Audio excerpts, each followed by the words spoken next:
Mumbai పేలుళ్ల case నిందితుడు తహూర్ రానాను ఈ రాత్రికి లేదా రేపు భారత్కు తీసుకురానున్నట్లు తెలుస్తోంది.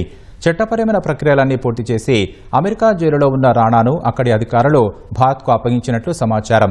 ప్రస్తుతం అతన్ని తీసుకుని భారతీయ అధికారుల బృందం ప్రత్యేక విమానంలో భారత్కు తిరుగు పయనమైనట్లు తెలుస్తోంది. ఈ రాత్రికి లేదా రేపు తెల్లవారుజామున ఆ విమానం భారత్కు చేరుకోనున్నట్లు కేంద్ర ప్రభుత్వ వర్గాలు తెలిపాయి.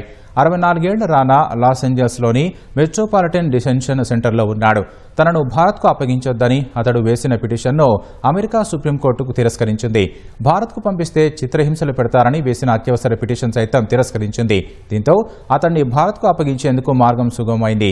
ఈ క్రమంలోనే భారత అధికారుల బృందం అగ్రరాజ్యానికి వెళ్లి అవసరమైన పత్రాలు సమర్పించి చట్టపరమైన లాంఛనాలు పూర్తి చేసింది. అనంతరం అతన్ని అమెరికా అధికారులు భారత్కు అప్పగించినట్లు తెలుస్తోంది. ప్రధాని మోదీ అమెరికా పర్యటనలో భాగంగా రానాను అప్పగిస్తామని ఫిబ్రవరిలోనే అమెరికా అధ్యక్షుడు ట్రంప్ ప్రకటన చేశారు. మరింత మంది నేరగాళ్ల విషయంలోనూ అదే నిర్ణయం తీసుకుంటామని వివరించారు.